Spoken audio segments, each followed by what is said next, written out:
Well, a bill that aims to modernize the U.S. approach to development finance was passed by the Senate Foreign Relations Committee today. Now it moves to the Senate floor. Senator Chris Coons of Delaware is a co-sponsor. He talked a short time ago with Bloomberg's Kevin Cirilli on Capitol Hill. The United States has a development finance entity now. It's called OPIC. It's 40 years old.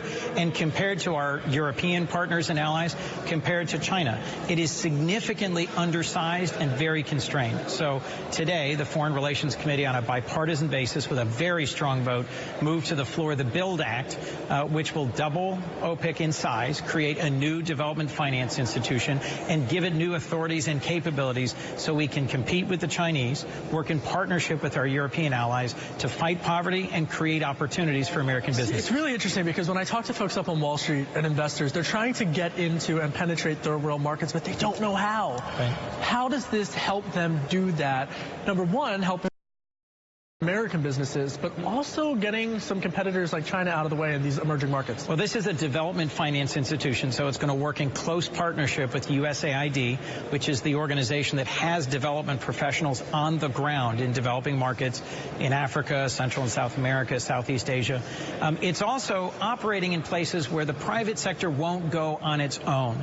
So they provide political risk insurance for investments in countries that the private sector says just a little too risky for them.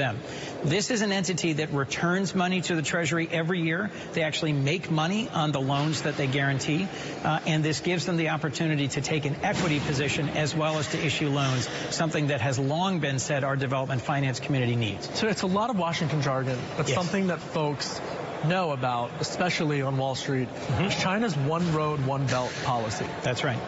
China has a much larger development finance authority and initiative. They're not even comparable. No, they're investing something like $400 billion through One Belt, One Road. It's giving them influence and reach all over the Indo-Pacific and Africa. As you know, I chaired the Africa subcommittee for 4 years, and in my time in the Senate, what I've seen is China's influence and reach grow and grow. We need to strengthen our development finance tools in order to keep up and in order to compete. I mean, when you look at the limits of just how much more China is spending internationally in emerging markets, it's quite stunning. OPIC, for example, which works with the private sector, as you said, Senator, to allow for this private investment in third world developing nations, has a portfolio limit of $29 billion. Correct. You would double that to $60 billion. That's right. Talk to me about how the government can work with the private sector once this gets up and running to go into these markets. Well, the person, Ray Washburn, who's currently leading OPIC, has a lot of experience in private equity and private capital and in emerging markets.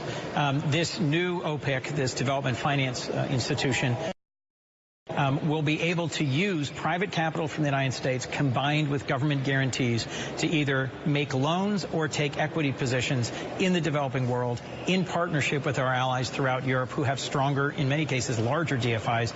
And that will allow us to directly compete with China in providing investment and lending to some of the fastest growing markets on earth. All right, President Trump supports this. You've got the Freedom Caucus supporting this, the ultra-conservative wing in the House of Representatives. It advanced out of committees in both chambers. Is it going to get a vote before the midterms? I'm very optimistic about that. Has leadership given you assurances? I'm optimistic about that. The White House has said they'll weigh in with leadership. And I'll remind you, as you mentioned, our co-sponsors range from Congressman Ted Yoho of Florida, a leader in the Freedom Caucus, to Adam Smith of the Pacific Northwest, from Republican Senator Bob Corker, chairman of the Foreign Relations Committee, to me, a Democrat from Delaware. We've got a dozen co-sponsors in the Senate, 40 co-sponsors in the House.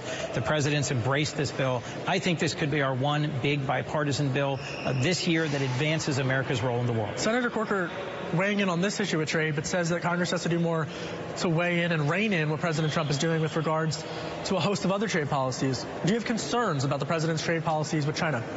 Well, I support the fact that President Trump has stood up strongly to China's theft of intellectual property from the United States.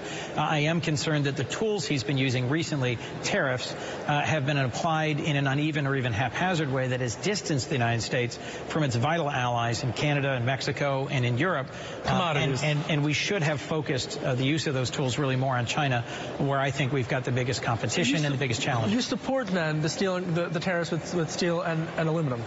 I'm supporting a tougher stance with regards to China and some of their trade practices. The previous administration took China to the WTO many times, succeeded. I think it's time for some tougher tools and for us to be more clear about our differences in values and priorities with China. Don't think wielding that tool against countries like Canada that pose no national security threat to the United States is either good economic policy or foreign policy. Switching gears, immigration. The Supreme Court upholding that decision on a 4-3 ruling. Your thoughts? This is the third try by the Trump administration to get a ban on people coming to the United States from a number of countries that are majority Muslim. That ban was invalidated by district courts and circuit courts. They were sent back to the beginning to rewrite it. This is the third time through, and the Supreme Court, by a narrow 5-4 majority, out of deference to the president's role in immigration and in foreign policy, essentially said we're going to ignore statements by candidate Trump that many other courts have found violative of the Establishment Clause, and we're instead going to give deference to the decision-making, rule-making process by the executive branch. I'm a lawyer. I respect decisions by the Supreme Court, but I don't respect this outcome. I do think that the policy as adopted by the administration was violative of the Establishment Clause of the Constitution. I think there were many clear statements by candidate Trump that provide important insight into the motivation behind this action. Children being separated from their parents, immigrants here illegally. Are you satisfied with what you're hearing from the administration? Not yet. I'm glad that the president reversed his position, signed an executive order. But anyone who has listened to the tapes of children separated from their parents crying in the night, this is not how America shows moral leadership in the world. I support strong borders. I have co-sponsored or voted for bills that would put tens of billions of dollars more investment in securing our border. But we can't do that in a way that violates basic American principles and the humanitarian crisis that the president and the attorney general created by imposing a zero tolerance policy as a justification to tear parents and children apart in order to deter others from seeking refuge in the United States, I think was profoundly misguided. And that was Senator Chris Coons of Delaware talking with Bloomberg's Kevin Cirilli earlier today.